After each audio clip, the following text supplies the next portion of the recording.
Algunos creen que son los presidentes y primeros ministros los que ejercen el poder desde los parlamentos. Pero no es así. En el mundo actual, el poder se encuentra en manos de un grupo de élite. Se trata de hombres que trabajan en oficinas anónimas. Ellos son los que controlan el mercado de los bonos.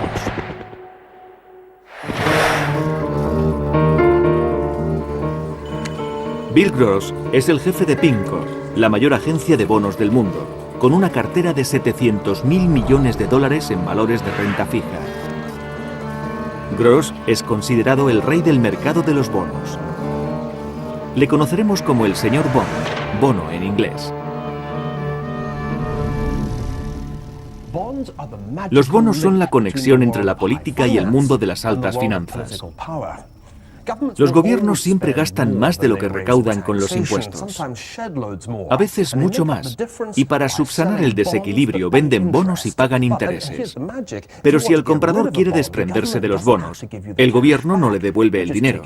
Se venden en el mercado de valores de renta fija como la bolsa de Tokio.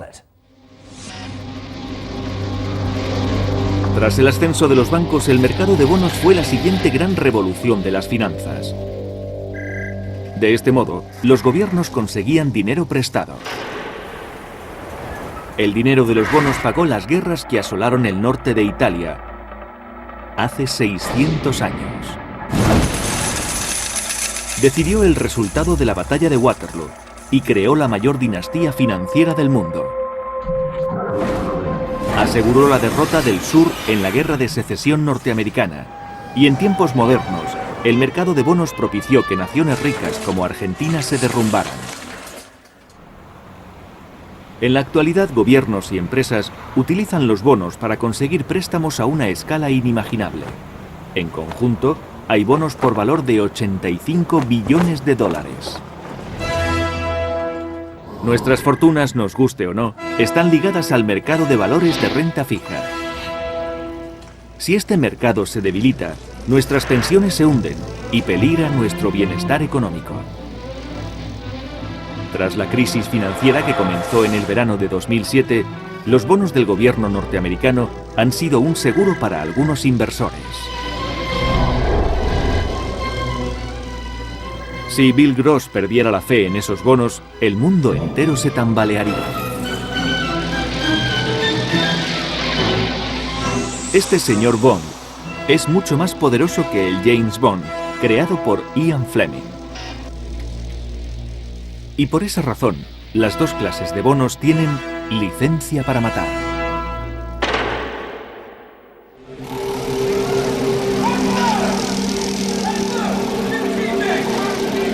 El poder del dinero. La dependencia de los bonos.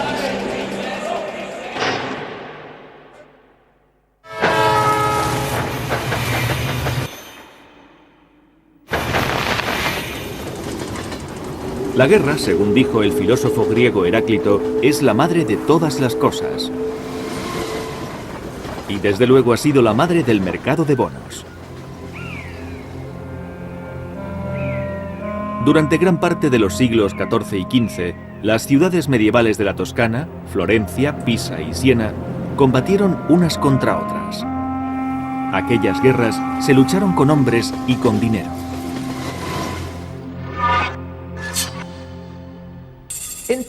En el cuadro La batalla por el dinero de Pieter van der Heyden, vemos que huchas, cajas fuertes y barriles de monedas luchan unos contra otros con lanzas y espadas. Los versos en holandés dicen: para el dinero y las posesiones vale toda clase de lucha. Pero igual podría decir: la guerra es imposible sin dinero para pagarla.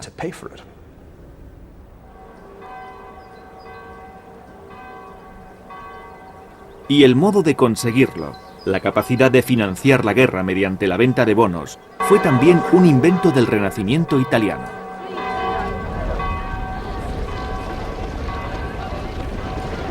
En lugar de obligar a sus ciudadanos a ir a la guerra, las ciudades contrataban mercenarios, los condottieros, que con sus ejércitos anexionaban tierras y riquezas ajenas.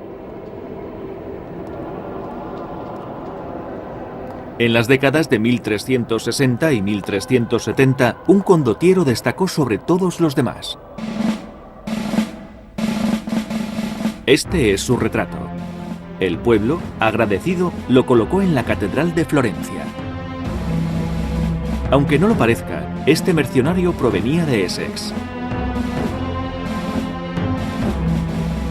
Combatió con tal destreza que los italianos llamaron a Sir John Hawkwood Giovanni Acuto, es decir, Juan el Agudo.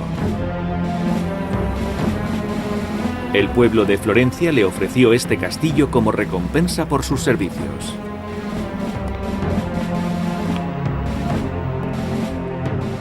Pero Hawkwood era un mercenario dispuesto a combatir por quien le pagara, ya fuera Milán, Padua, Pisa o incluso el Papa.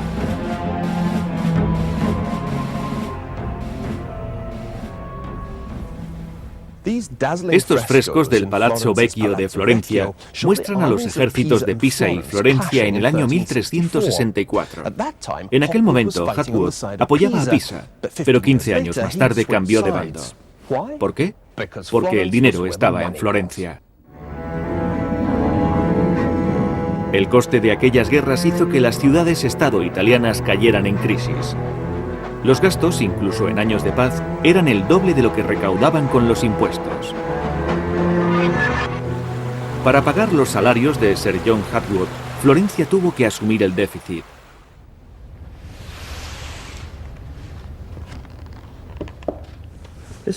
Este documento del Archivo Estatal de Florencia muestra cómo aumentó la deuda de la ciudad. Era de 50.000 florines a principios del siglo XIV y en 1427 llegó a 5 millones. Una montaña de deudas. De ahí viene el nombre, Monte Comune. ¿Y a quién pidieron el dinero los florentinos? La respuesta era sencilla. A sí mismos.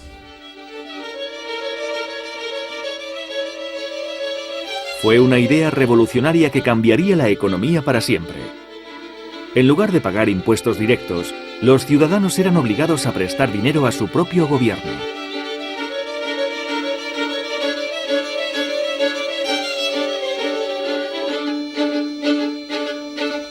Como compensación por esos préstamos forzados, recibirían un interés. Y estos instrumentos de deuda fueron los bonos originales del gobierno. Lo sorprendente era que si necesitaban recuperar el dinero, podían vender los bonos a otros ciudadanos. Eran valores líquidos. Según vemos en este registro, Florencia convirtió a sus ciudadanos en sus mayores inversores.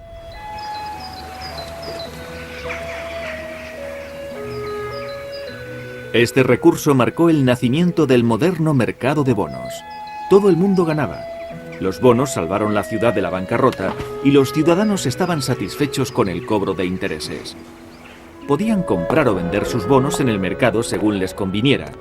El problema de la deuda pública quedó resuelto y los florentinos pudieron ocuparse de otras cosas. Pero esta brillante idea tenía un inconveniente.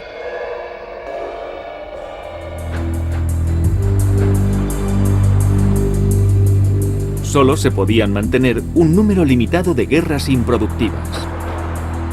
Cuanto mayor era la deuda de las ciudades italianas, más bonos tenían que emitir. Y cuantos más bonos se emitían, menos atractivos eran para los inversores. Eso fue lo que ocurrió en Venecia. A principios del siglo XVI, la ciudad había sufrido varios reveses militares.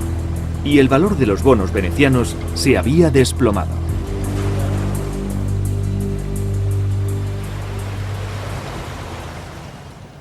En su peor momento, entre 1509 y 1529, los bonos del Monte Nuovo veneciano se cambiaban al 10% de su valor nominal.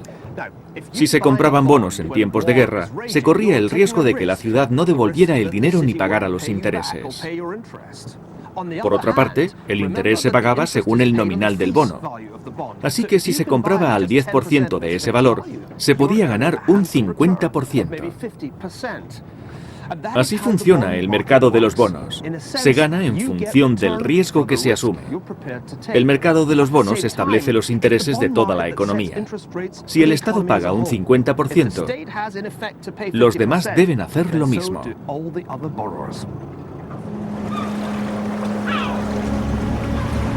El mercado de bonos fue inventado para ayudar a pagar las guerras de Italia, pero acabó estableciendo el tipo de interés para todo el mundo. La carrera por el poder había comenzado. En los 2 siglos siguientes, los bonos dominarían el mundo.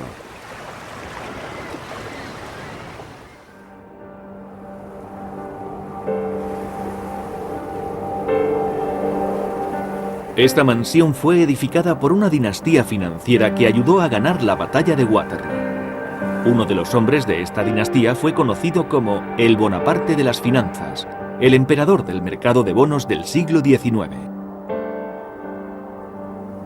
Es el dueño de la riqueza. Presume de ser el árbitro de la paz y de la guerra, y de que el crédito de las naciones depende de su aprobación. Los ministros del Estado están en su nómina.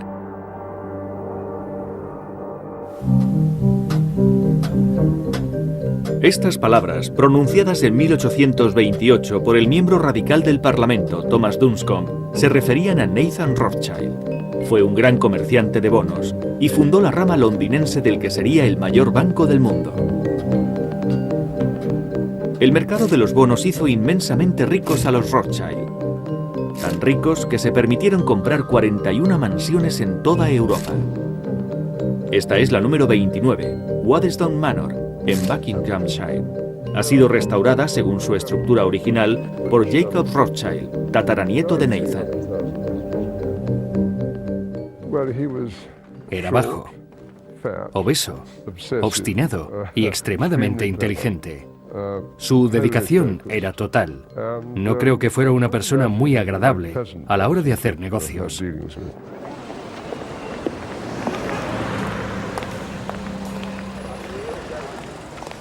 Entre 1810 y 1836, los 5 hijos de Mayer Amschel Rothschild salieron del gueto de Frankfurt, donde crecieron y consiguieron un poder inigualable en las finanzas internacionales.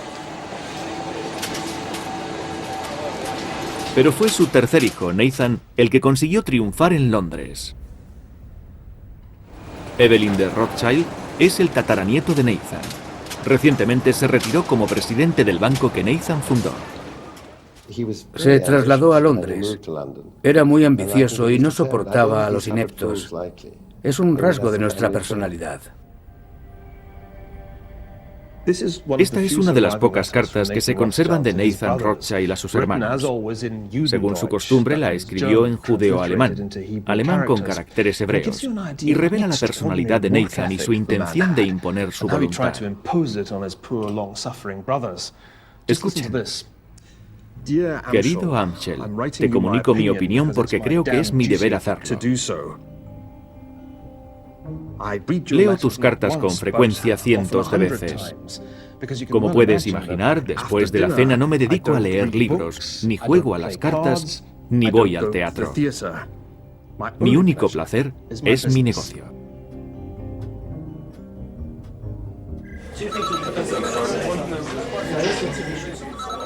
Fue esta determinación, junto con un genio financiero innato, lo que sacó a Nathan de la oscuridad y lo convirtió en dueño del mercado de bonos londinense. De nuevo había surgido una oportunidad financiera gracias a la guerra.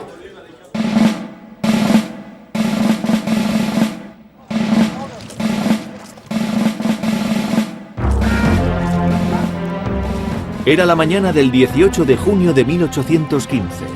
67.000 soldados británicos, holandeses y alemanes, a las órdenes del duque de Wellington, salieron a luchar en los campos de Waterloo. Sus enemigos eran soldados franceses a las órdenes del emperador francés, Napoleón Bonaparte. La batalla de Waterloo fue la culminación de más de 2 décadas de conflictos entre Gran Bretaña y Francia. Pero fue más que una batalla entre 2 ejércitos. Fue una contienda entre 2 sistemas financieros. El francés, basado en el saqueo, y el británico, en la deuda. Para cubrir los costes de la guerra, el gobierno británico vendió una cantidad de bonos sin precedentes. Según dicen, la familia Rothschild ganó millones especulando sobre cómo la batalla de Waterloo afectaría al precio de los bonos.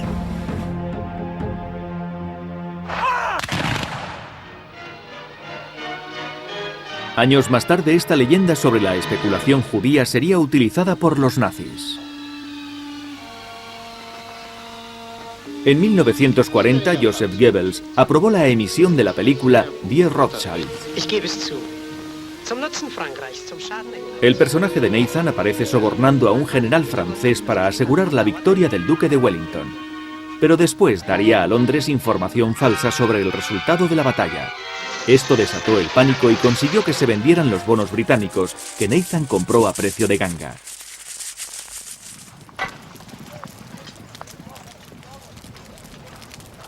Pero lo que ocurrió en 1815 fue muy distinto.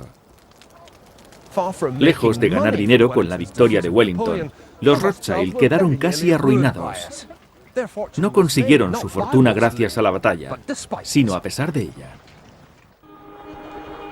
Eso fue realmente lo que ocurrió. La venta de bonos permitió que el gobierno británico hiciera una gran caja. Pero ni los bonos ni los billetes le servían a Wellington. Para pagar a sus soldados y a los aliados británicos, necesitaba un valor universalmente aceptado. Nathan Rothschild entregó a Wellington el dinero recaudado en el mercado de bonos, en forma de oro.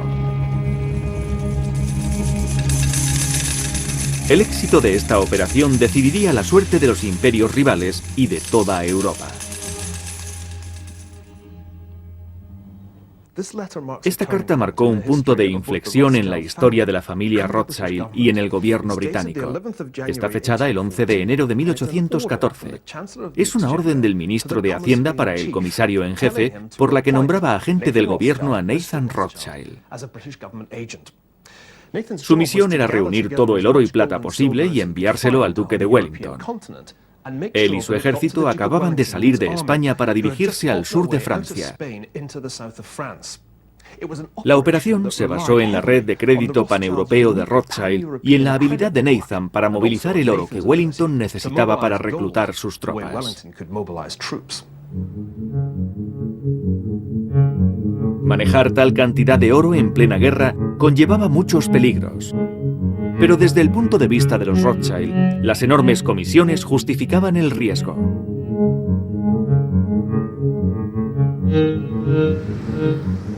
Los Rothschilds se hicieron indispensables para la guerra. Según las palabras del comisario en jefe británico, Rothschild ha realizado de un modo admirable los diversos servicios que le hemos encomendado. Y aunque sea judío, confiamos mucho en él. Los Rothschild fueron muy efectivos como financieros de guerra, ya que disponían de una red bancaria familiar lista para entrar en acción. Nathan en Londres, Amschel en Frankfurt, James en París, Karl en Ámsterdam y Salomon donde Nathan le asignara.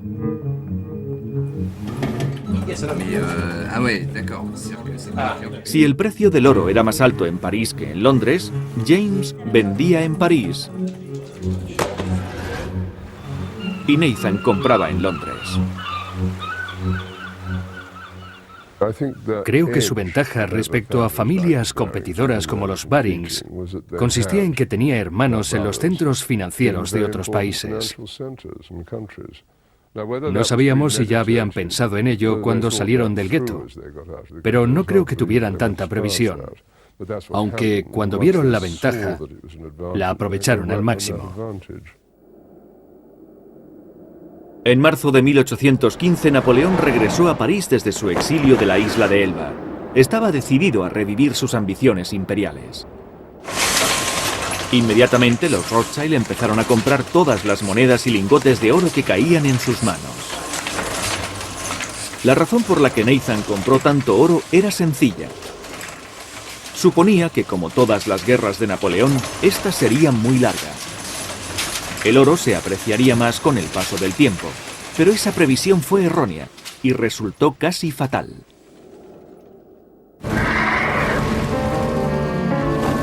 Hay una famosa frase de Wellington acerca de la batalla: ganamos por un margen muy pequeño.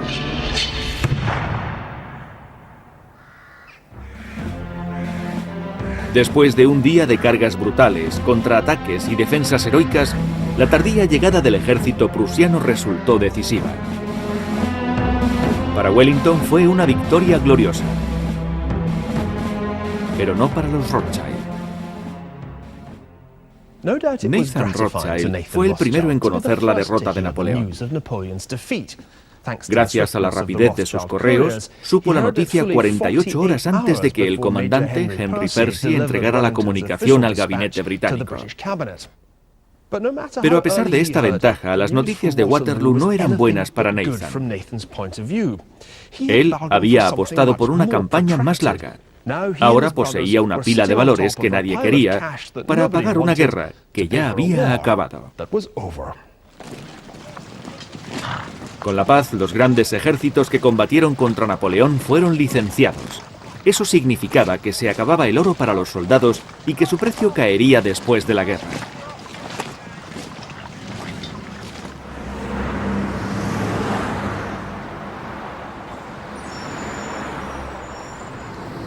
Nathan tuvo que enfrentarse a duras y crecientes pérdidas. Solo había una salida. Utilizaría el oro de los Rothschild para hacer una apuesta fuerte y muy arriesgada en el mercado de bonos.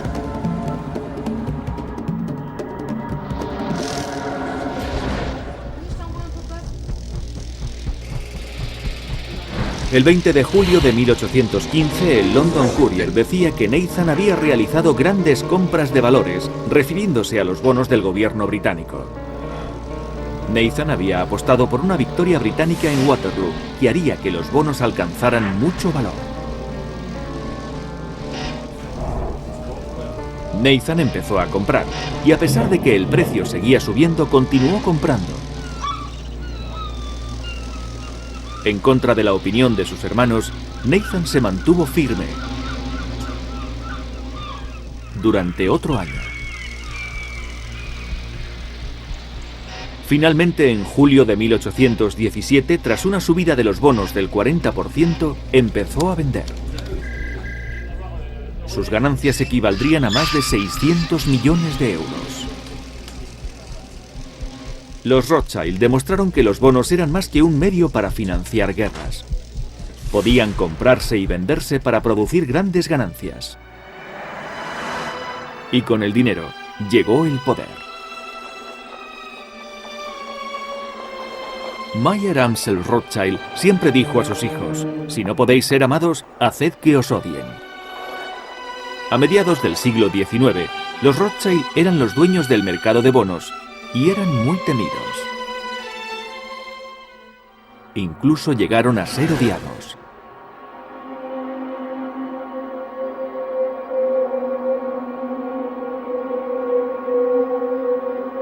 El hecho de que fuesen judíos revitalizó los antiguos prejuicios antisemíticos. Hace unos meses, un compañero de la oficina que colecciona pósters encontró este. Me parece un ejemplo extraordinario del antisemitismo personificado en los Rothschild. Refleja el modo en que los veían en otros tiempos. Los Rothschild eran la forma más indeseable del capitalismo judío. La aparente capacidad de los Rothschild de permitir o prohibir guerras era lo que más indignaba a la gente.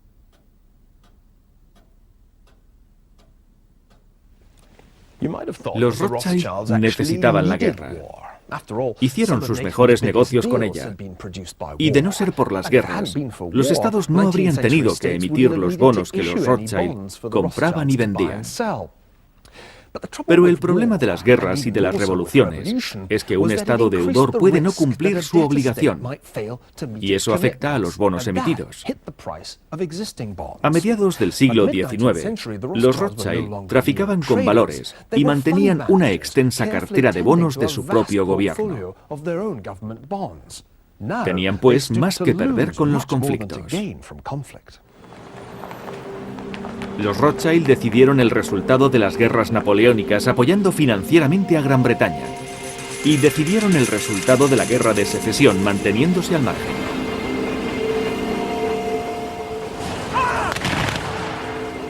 De nuevo, los dueños del mercado de bonos arbitraron el destino de la guerra.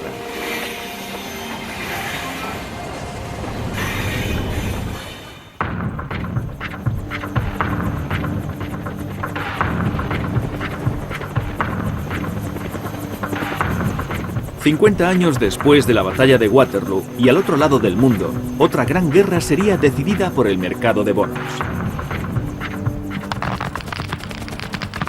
Pero esta vez serían los vencidos los que harían una gran apuesta y perderían.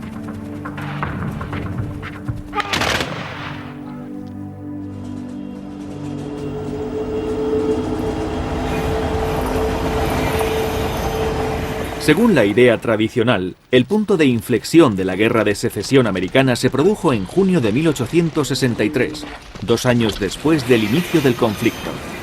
Fue cuando las fuerzas de la Unión tomaron Jackson, la capital de Mississippi, y forzaron al ejército confederado a retirarse al oeste, hacia Vicksburg.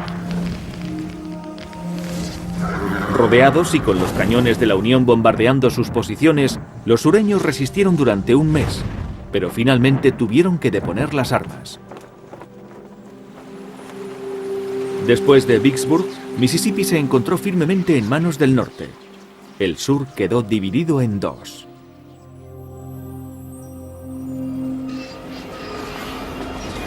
Sin embargo, este no fue el factor decisivo de la derrota del sur. El auténtico punto de inflexión se había producido antes, y la causa fue financiera. A 300 kilómetros de Vicksburg, donde el Mississippi desemboca en el Golfo de México, se encuentra el puerto de Nueva Orleans.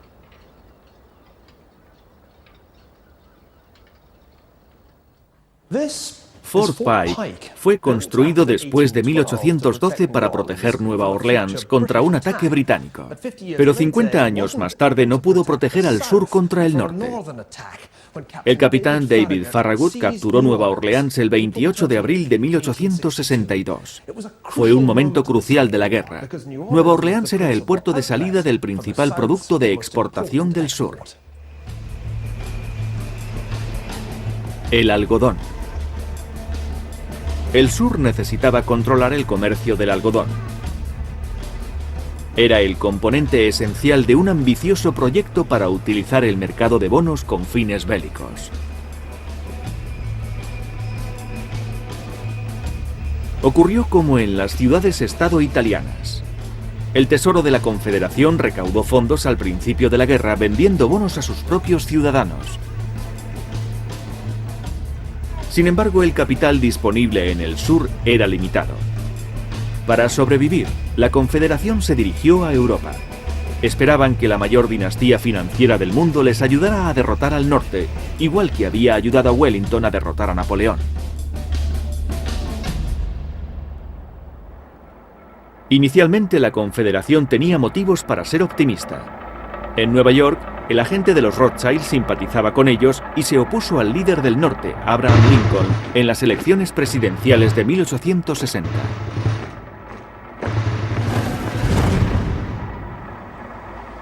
Sin embargo, los Rothschild tenían sus dudas. Ayudar al gobierno británico para derrotar a Napoleón era una cosa, pero comprar bonos de un grupo de esclavistas sureños parecía muy arriesgado. Los Rothschild decidieron permanecer al margen.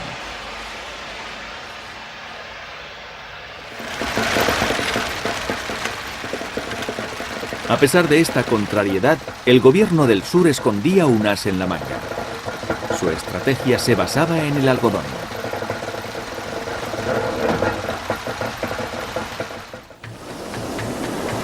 La idea de los estados del sur era utilizar el algodón como garantía para sus bonos. Eso animaría a los inversores, pues si no les pagaban los intereses, podrían quedarse con el algodón. Así, los agentes sureños empezaron a vender bonos en los centros financieros europeos. La Confederación trató de vender bonos convencionales en centros financieros europeos, como Ámsterdam, pero los inversores desconfiaron. Sin embargo, cuando la firma francesa Émile Berlanger ofreció bonos respaldados con algodón, lo vieron de otro modo. Estos bonos podían cambiarse por algodón al precio de antes de la guerra. 6 peniques por libra. Aquellos bonos de algodón formaban la base de la estrategia sureña. Si además podían restringir el suministro de algodón, su valor y el de los bonos aumentaría mucho. Y los confederados utilizaron este producto para chantajear al país más poderoso del mundo, Gran Bretaña.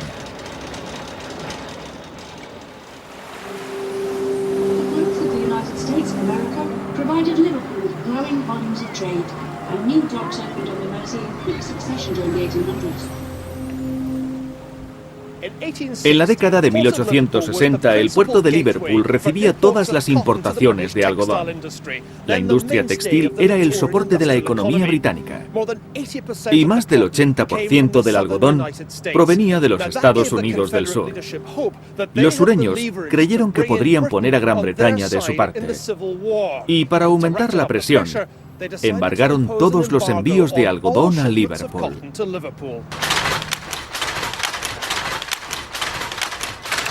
Durante un tiempo la estrategia tuvo éxito. Los precios del algodón se dispararon, y lo mismo ocurrió con el valor de los bonos, garantizados por el algodón confederado. El embargo del algodón devastó la economía británica. Las fábricas tuvieron que despedir a sus empleados, y al final la producción se interrumpió en 1862.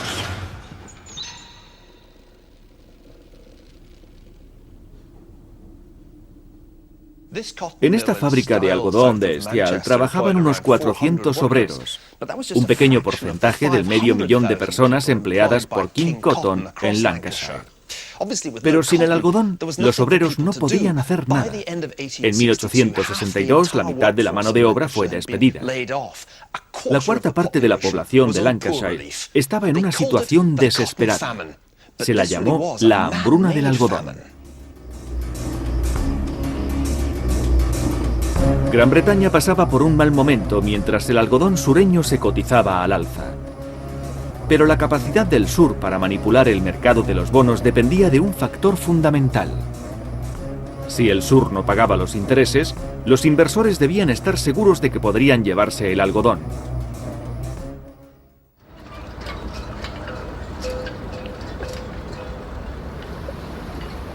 Por eso, la caída de Nueva Orleans el 28 de abril de 1862 fue el auténtico punto de inflexión de la Guerra de Secesión norteamericana.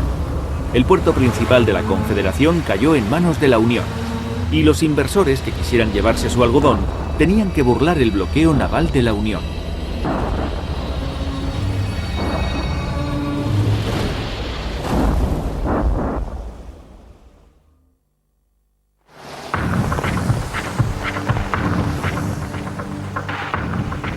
Los sureños se habían excedido. Dejaron de exportar algodón y después no pudieron retomar el negocio.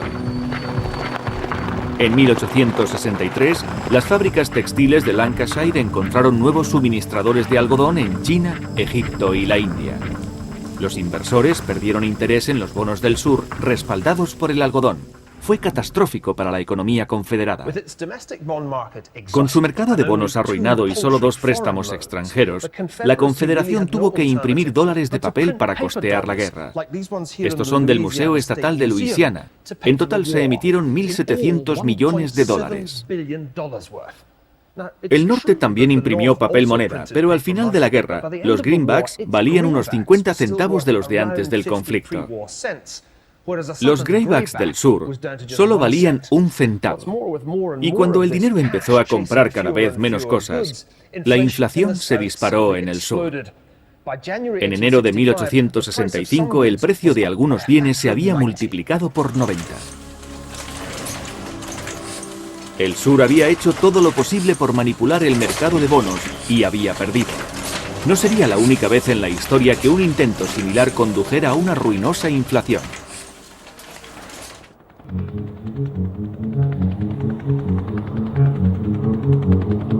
En la actualidad, el mercado global de bonos es mayor que todo el conjunto del mercado de acciones.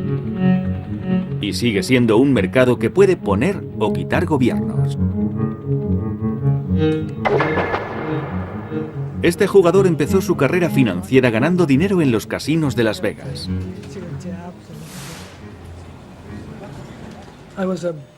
Era jugador profesional de blackjack, uno de los mejores.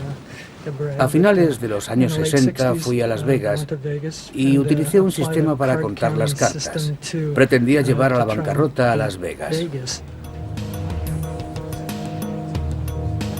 Este maestro de la modestia es el rey del mercado de bonos. Controla las mayores inversiones en bonos de todo el mundo. ¿Pero en qué nos afecta? Cuando Gross compra o vende bonos, no solo influye en los mercados financieros y en la política. Influye también en el valor de nuestros fondos de pensiones y en los intereses que pagamos. Solo existe una cosa a la que Mr. Bond tiene miedo, y no es precisamente a Goldfinger, sino a la inflación. El peligro de la inflación es que desestabiliza el interés fijo de los bonos. Si la inflación sube un 10% y el interés fijo es del 5%, eso significa que el propietario de los bonos pierde un 5% con la inflación. Por eso, al primer atisbo de una inflación fuerte, cae el valor de los bonos, y en algunos casos, esa caída es sostenida.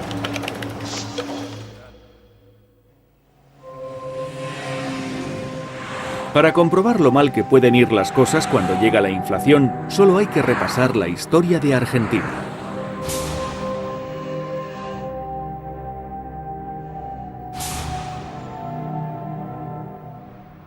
Muchos argentinos opinan que el declive de su economía empezó un día de febrero de 1946. Ese día, el general Juan Domingo Perón, recién elegido presidente, visitó el Banco Central de Buenos Aires. Perón se quedó sorprendido. «Hay tanto oro», dijo, «que apenas se puede andar por los pasillos». El mismo nombre de Argentina indica que es el país de la plata, y el río que fluye por la capital se llama también Río de la Plata.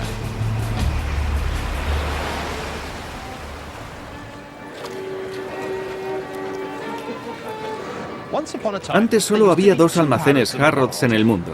Uno estaba en Londres, en Kingsbridge, y el otro aquí, en la calle Florida, en el centro de Buenos Aires. Este se inauguró en 1912, y recuerda que Argentina fue un país muy rico. Su renta per cápita era solo un 18% inferior a la de Estados Unidos. Los inversores que compraban bonos argentinos confiaban en que el país sería tan poderoso como Estados Unidos. Desde entonces, la historia de Argentina es un ejemplo de cómo los recursos y el talento pueden ser inútiles sin un buen manejo de las finanzas.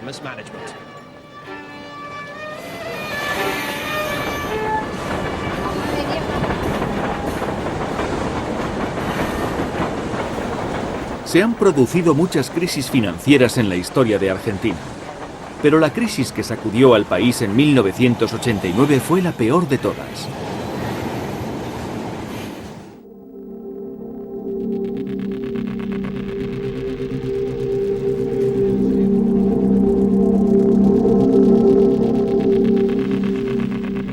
A primeros de febrero, el país estaba pasando por uno de los veranos más cálidos que se recuerdan. En Buenos Aires, el suministro eléctrico no daba abasto. Había apagones de hasta 5 horas. Pero como se vio más tarde, ese era el problema más pequeño de Argentina. Se sucedieron 3 etapas que acabarían conduciendo al infierno económico. En la primera etapa, el gobierno gasta más de lo que recauda con los impuestos. Normalmente se debe a una guerra. En Argentina fueron 2 guerras, una guerra civil en los años 70 y la otra en 1982 contra Gran Bretaña por las Islas Malvinas. En 1989 el sistema financiero argentino iba a estallar. En febrero la inflación alcanzó un 10% mensual. El gobierno ordenó el cierre de los bancos, mientras trataba de bajar los intereses para impedir que se hundiera la moneda nacional. No tuvieron suerte. En solo un mes, el austral cayó un 140% respecto al dólar. Al mismo tiempo, el Banco Mundial dejó de conceder préstamos a Argentina. Su gobierno no había podido eliminar la causa de la inflación, el déficit del sector público. Sin futuros préstamos del Banco Mundial a la vista, el gobierno trató de financiar su déficit vendiendo bonos a sus ciudadanos. Pero los inversores sabían que su valor real sería barrido por la inflación en cuestión de días. Al gobierno se le acababan las alternativas.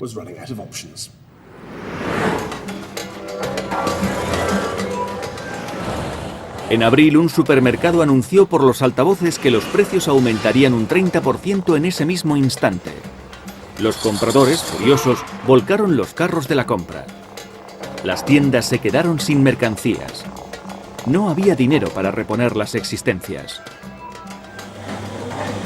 Fueron meses muy malos, muy malos. Porque a la mañana tenías un precio, a mediodía tenías otro, entonces no podían vender porque la gente perdía, los dueños de los bares perdían. Yo vendía, lo vendía a un precio y le llegaba a otro. Y era continuo, 3-4 veces en el día cambiaban los precios. Cuando los precios de los bonos se desplomaron, se sospechó que las reservas del Banco Central se habían agotado. Sin préstamos exteriores y sin nadie que comprase los bonos, el gobierno solo podía hacer una cosa: obligar al Banco Central a emitir más dinero. Pero tampoco funcionó.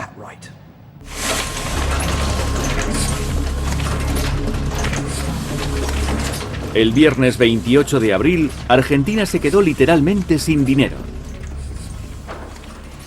Es un problema físico, dijo el vicepresidente del Banco Central en una rueda de prensa. La Casa de la Moneda no tenía papel para imprimir los nuevos billetes. Y los impresores estaban en huelga.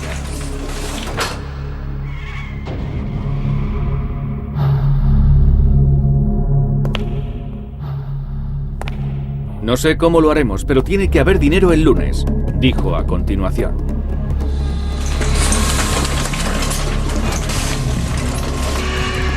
Sin embargo, cuanto más rápido trabajaban las imprentas, menos valía el dinero. Los billetes llevaban cada vez más ceros. En mayo, el precio del café subió un 50% solo en una semana. Los ganaderos dejaron de llevar sus reses al mercado. El precio de una vaca era igual que el de 3 pares de zapatos.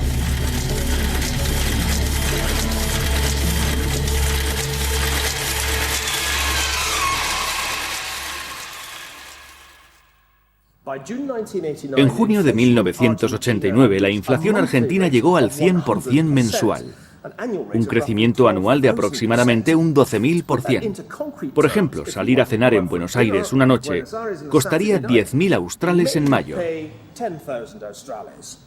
En junio, habría que pagar 20.000 por la misma cena. Y al mes siguiente, serían 60.000. Necesitaban muchísimos australes solo para comer.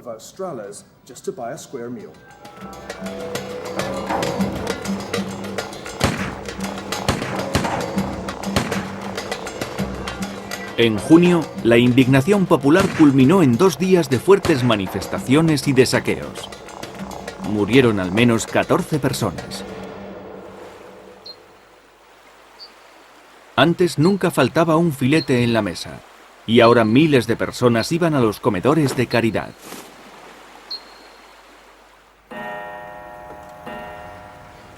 Resulta evidente quién sale perdiendo en casos de hiperinflación. La rápida subida de precios hunde a todos los que dependen de un sueldo fijo. Académicos y funcionarios, cuyo salario es también fijo, pensionistas y sobre todo los propietarios de bonos, que viven de los intereses de su inversión. Buenos Aires está repleta de tiendas de anticuarios. Las joyas, cuberterías y relojes fueron vendidos por familias de clase media que se quedaron sin dinero. En la década de 1920, el gran economista John Maynard Keynes predijo la eutanasia de los bonos. Anticipó que la inflación acabaría comiéndose los valores en papel de familias como los Rothschild. Cuando la inflación barrió el planeta en los años 70, se demostró que Keynes tenía razón. En nuestros días hemos visto una milagrosa resurrección de los bonos. El regreso de Mr. Bond incluso en la misma Argentina. Ha vuelto el mercado de bonos, aterrorizando a los funcionarios norteamericanos que tratan de conseguir un rescate financiero masivo vendiendo miles de millones de dólares en bonos recién impresos. La clave del regreso de Mr. Bond ha sido el aumento de los compradores de bonos.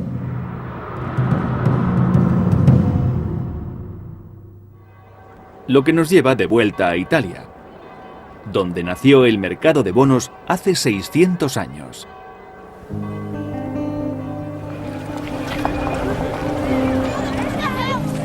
Italia es uno de los países europeos con mayor índice de envejecimiento de la población. En una sociedad así, existe una demanda creciente de valores de renta fija como los bonos. Pero también existe un gran miedo a que la inflación se coma el valor real de las pensiones y los ahorros. Los bancos centrales sospechan que ser blandos con la inflación influye mucho en el mercado de bonos. Las tesorerías emplearán miles de millones para rescatar bancos arruinados por la actual caída del crédito. Pero no será fácil salvar el precio del dinero vendiendo más bonos. En la moderna Europa, como en la Italia del Renacimiento, se ha alcanzado un equilibrio entre el poder político y el riesgo financiero. Como siempre, parece que el mercado de bonos es quien gobierna el mundo. Pero ¿qué ocurriría si en lugar de prestar a los gobiernos, preferimos emplear nuestro dinero en comprar acciones de empresas? ¿Sería arriesgado? ¿Se conseguirían beneficios? En el próximo episodio de El Poder del Dinero, descubriremos por qué repetimos nuestros errores, a pesar de 300 años de burbujas bursátiles y bancarrotas.